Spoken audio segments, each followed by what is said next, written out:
여호와여, 나와 다투는 자와 다투시고 나와 싸우는 자와 싸우소서. 방패와 손방패를 잡으시고 일어나 나를 도우소서.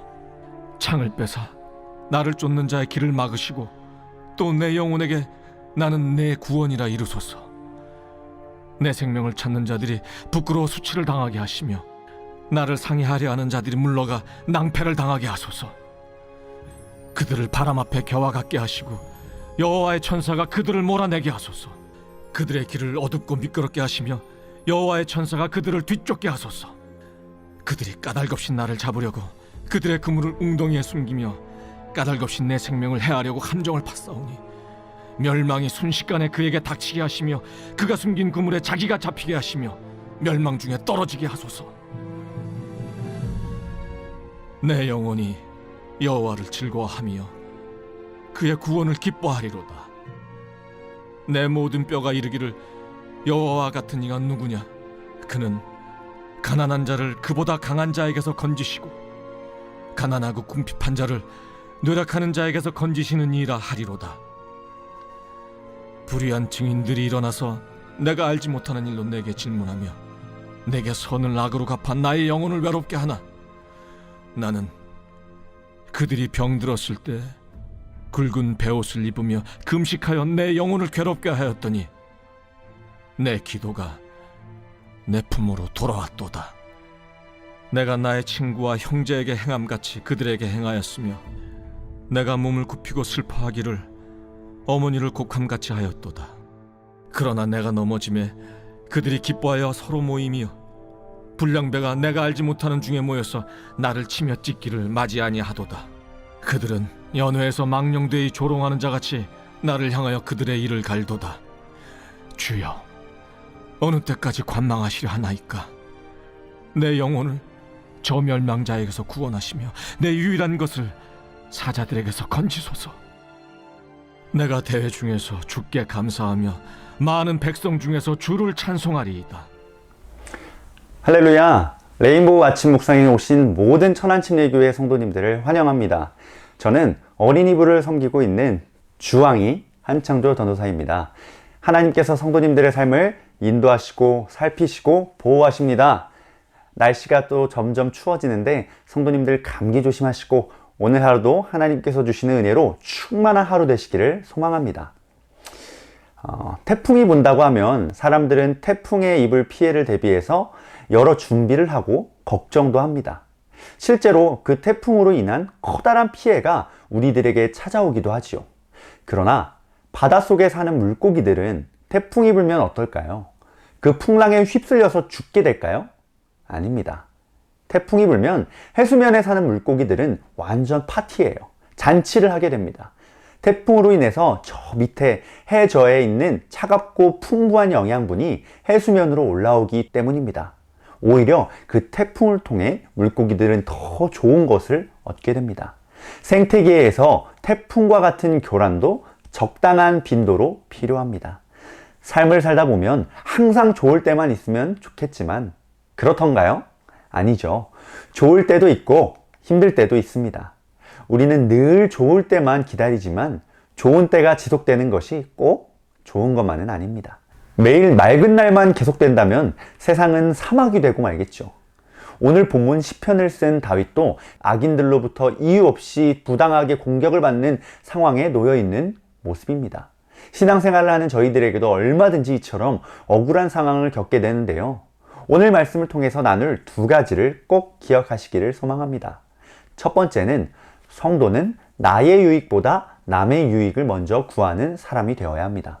7절 말씀을 보면 그들이 까닭없이 나를 잡으려고 그들의 그물을 옹덩이에 숨기며 까닭없이 내 생명을 해하려고 함정을 팠사오니 다윗은 아무런 이유도 아무런 정당한 연유도 없이 자신을 넘어뜨리려 하는 악한 사람들의 악행에 대해서 고발하고 있습니다. 즉 원수들이 자기를 잡으려고 그물을 웅덩이에 숨기고 자기 생명을 해하려고 함정을 팠다고 고발하고 있는 것이죠. 즉 악인들은 의인을 잡기 위하여 마치 짐승을 사냥하듯 한 것이죠. 여기서 그물이나 웅덩이, 함정은 모두 다윗을 잡기 위한 원수들의 악한 계교 또는 음모 등을 상징합니다. 우리는 이러한 다윗의 고발을 통하여서 악인들의 한 가지 특징을 발견할 수 있습니다. 그것은 자기의 이기적인 탐욕을 위하여 다른 사람을 곤경에 처하게 하는 일을 서슴지 않는다는 것입니다. 맞습니다. 악인들은 자기의 유익을 위하여서 다른 사람의 앞길을 막고 그들을 음해하며 함정에 빠뜨리는 일에 망설임이 없습니다. 그들에게 있어서 오직 자기에게 유익을 가져다 주는 것이 선이고 의의입니다. 그렇다면 의인의 특징은 무엇일까요? 악인들과는 정반대로 행동하는 것이 의인의 특징입니다. 의인은 자기의 유익을 위하여 다른 사람을 음해하지 않습니다. 다른 사람을 공경에 빠지도록 함정을 파지 않습니다. 자기의 유익만을 구하지 않습니다. 넘어진 자를 보면 일으켜 세워주고 함정에 빠진 자를 보면 자기를 희생하면서까지 그를 건져줍니다. 의인 중에 의인이었던 예수님께서 어떻게 사셨나요? 그분은 자신을 위하여 살지 않았습니다. 그분은 다른 사람의 유익을 구하는 삶을 살았고 넘어진 자를 일으켜 주었으며 죄의 수렁에 빠져 죽게 된 우리를 구원하시기 위하여 자신을 희생하셨습니다. 다윗도 이러한 예수님을 많이 닮은 사람입니다. 그는 자기의 유익을 위하여 다른 사람을 음해하는 일이 없었습니다. 오히려 원수라도 일으켜 세워주고 그의 앞길을 열어주려고 하였습니다. 의인들, 곧 예수님의 마음을 가진 사람들은 자기의 유익을 위하여 결단코 다른 사람을 해하려고 시도하지 않습니다. 오히려 그들을 세워주고 그들의 유익을 위하여서 자기를 희생합니다. 성경에서 말하는 의인의 개념과는 사뭇 다르기는 하지만 세상에서 의인이라 불리는 사람들도 다 자기의 유익을 위하지 않고 다른 사람들을 위하여 희생하였다는 특징을 보이고 있습니다. 지하철 선로에 떨어진 사람을 구하고 대신 죽은 사람, 물에 빠진 사람을 구하고 대신 죽은 사람, 강도당한 사람을 위하여서 강도와 결투를 벌이다 부상을 당하거나 치명적인 상처를 입은 사람들 등 이들은 모두 다른 사람의 유익을 위하여 자신을 희생한 사람들입니다. 이들이 만일 자신의 유익을 구하는 사람들이었다면 그렇게 자기를 희생하지는 못하였을 것입니다. 세상 사람들도 이런 사람을 의인이라고 부르며 기립니다. 하물며 하나님께 의인으로 인정받은 우리는 어떻게 해야 할까요? 우리는 마땅히 나의 유익을 구하지 않고 남의 유익을 먼저 구해야 합니다. 만일 우리 중에 자기의 유익만을 구하거나 자기의 유익을 먼저 구하는 사람이 있다면, 그렇게 해서 다른 사람을 희생시키려는 사람이 있다면 그는 예수님의 마음을 가진 사람, 곧 의인이 아닙니다. 무늬만 성도인 것이고 무늬만 의인인 것이죠. 우리 모든 성도님들은 나의 유익보다 남의 유익을 먼저 구하시는 모든 성도님들 되시기를 소망합니다. 두 번째는 남을 위한 기도는 나에게로 돌아온다 입니다. 13절 말씀을 보면 나는 그들이 병들었을 때에 굵은 베옷을 입으며 금식하여 내 영혼을 괴롭게 하였더니 내 기도가 내 품으로 돌아왔도다 라고 말합니다. 여기서 우리가 주목할 말은 내 기도가 내 품으로 돌아왔도다 라는 말인데요. 이 말은 다른 사람을 위해 기도한 축복의 기도가 도리어 자신의 축복이 되었다는 말입니다. 즉, 다윗은 이전에 사울을 위해 축복을 빌었는데 그 축복이 사울에게 임하지 않고 도리어 자기 자신에게 임했다고 말하고 있는 것이죠. 하나님은 다윗이 사울을 위해 빈 축복을 사울에게 베푸시지 않고 다윗에게 베푸신 것입니다. 그러면 왜 하나님께서는 다윗이 사울을 위해 빈 축복을 사울이 아닌 다윗에게 베푸셨을까요? 그것은 바로 사울이 하나님의 축복을 받기에 합당하지 않았기 때문입니다. 사울은 하나님의 말씀에 불순종함으로 이미 하나님으로부터 버림받은 상태였습니다. 그러므로 그는 다윗의 중보 기도에도 불구하고 축복을 받지 못하였으며 이러한 사울 대신에 그를 위해 축복을 빌어줬던 다윗이 하나님의 축복을 받게 된 것이지요. 제가 어린 시절부터 다니고 자라난 교회에서 담임 목사님께서 말씀 중에 인생의 원수를 만나거나 시험이나 어려운 일이 닥치면 이렇게 하라고 하시더라고요. 복 들었다, 복 들었다, 복 들었다. 지금 생각해보면 전혀 틀린 말이 아닌 것 같습니다. 이렇게 하나님은 성도가 다른 사람을 위해 축복을 빌 때 그 기도가 그 사람에게 합당하지 않으면 그 축복을 그를 위해 기도한 사람에게 돌리십니다. 이는 주님께서 말씀하신 명백하신 사실인데요. 마태복음 10장 12, 13절 말씀을 보겠습니다. 또 그 집에 들어가면서 평안하기를 빌라. 그 집이 이에 합당하면 너희 빈 평안이 거기에 임할 것이요 만일 합당하지 아니하면 그 평안이 너희에게 돌아올 것이니라. 주님은 제자들을 파송하시면서 누구의 집에 들어가든지 평안을 빌라라고 하시고 그 집이 이에 합당하면 그들이 빈 평안이 거기 임할 것이지만 만일 합당하지 아니하면 그 평안이 제자들에게 돌아올 것이라고 말씀하셨습니다. 의인의 기도는 하나라도 땅에 떨어지는 법이 없습니다. 의인의 기도는 반드시 열매를 맺게 되어 있습니다. 그리하여 의인이 다른 사람을 위해 빈 축복이 그에게 합당하지 않으면 그 축복은 축복을 빌었던 사람에게로 다시 돌아와 그에게서 열매를 맺게 되는 것이지요. 그러므로 사랑하는 천안침례교회 성도님들도 다른 사람들을 위해서 많이 축복 기도하시기를 바랍니다. 성도님들의 기도로 다른 사람이 복을 받게 된다면 그보다 기쁜 일이 어디 있을까요? 특히 우리는 원수를 위해서도 기도해야 합니다. 주님은 우리를 핍박하는 자를 위해 기도하라고 말씀하셨습니다. 이는 원수들을 위한 것이기도 하지만 사실은 우리 자신을 위한 기도라고도 할 수 있죠. 왜냐하면 원수들을 위한 기도가 그들에게 합당하지 않으면 그 기도는 우리에게로 돌아올 것이기 때문입니다. 우리 모든 성도님들은 원수들을 위해서 복을 빌 때에 더욱 크게 비시기를 소망합니다. 원수가 밉다고 조금만 복을 주시라고 빌면 그 사람이 복받기에 합당하지 않을 때에 손해보는 것은 바로 우리입니다. 우리의 기도로 원수가 복을 누린다면 우리가 주는 것으로 누리는 것이 아닙니다. 그것은 하나님의 은혜입니다. 우리가 손해볼 것은 아무것도 없습니다. 심지어 그 사람이 복을 받기에 합당하지 않아 우리가 대신 복을 받게 된다면 우리는 큰 기쁨이 되겠지요. 그러므로 우리는 원수의 복을 빌 때에 크게 빌어야 합니다. 원수에게 복을 크게 빌면 빌수록 우리에게 유익이 크면 컸지 손해볼 일은 없는 것이죠.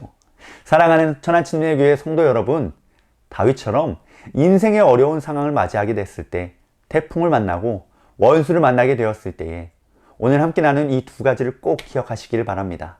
나의 유익보다는 남의 유익을 구하고 남을 위한 기도는 나에게 돌아온다 라는 이 사실을 잘 기억하셔서 하나님께서 우리 인생에 예비하신 놀라운 축복의 인생을 누리며 살아가시기를 예수님의 이름으로 축복합니다. 아멘. 함께 기도하겠습니다. 할렐루야. 살아계신 하나님, 오늘 다윗의 모습을 통해 인생의 어려움을 만난 성도의 모습에 대해 깨닫게 하시니 감사합니다. 나의 유익보다는 남의 유익을 구하고 남을 위한 기도는 나에게 되돌아온다는 이 사실을 잘 기억하여서 살아가는 저희가 될 수 있도록 인도해 주시옵소서. 하루를 시작합니다. 오늘 하루도 하나님의 은혜로 충만한 하루가 되도록 인도해 주시옵소서. 예수님의 이름으로 기도합니다. 아멘.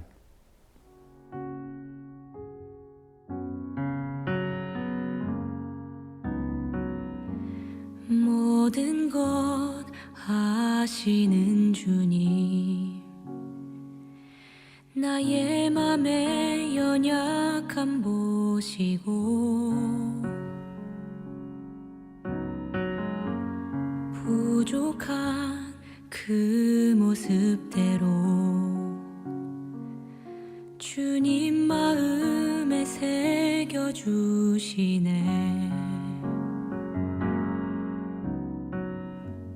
주님께 도로한 마음 하나하나 헤아려 주시니 그 마음 그 아픔들을 주님 손으로 품어주시네. 거친 길 위를 걸어갈 때도 험한 산이 앞을 막아도 빛 되신 주님의 두 손이 나를 붙드네. 주의 마음이 닿은 내 삶에 저민 슬픔을 씻으시는 주님을 찬양, 주 이름을 찬양하네.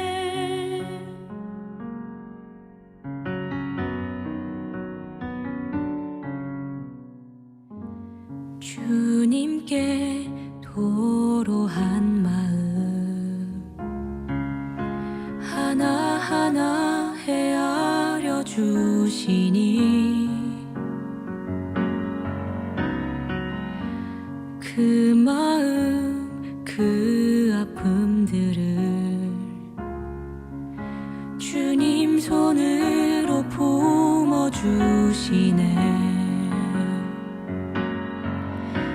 거친 길 위를 걸어갈 때도 험한 산이 앞을 막아도 빛 되신 주님의 두 손이 나를 붙드네. 주의 마음이 닿은 내 삶에 저민 슬픔을 씻으시는 주님을 찬양, 주 이름을 찬양하네. 거친 길 위를 걸어갈 때도 험한 산이 앞을 막아도 빛 되신 주님의 두 손이 나를 붙드네. 주의 마음이 닿은 내 삶에 저민 슬픔을 씻으시는 주님을 찬양, 주 이름을 찬양하네. 주의 마음이 닿은 내 삶에 저민 슬픔을 씻으시는 주님을 찬양, 주 이름을 찬양하네. 주님을 찬양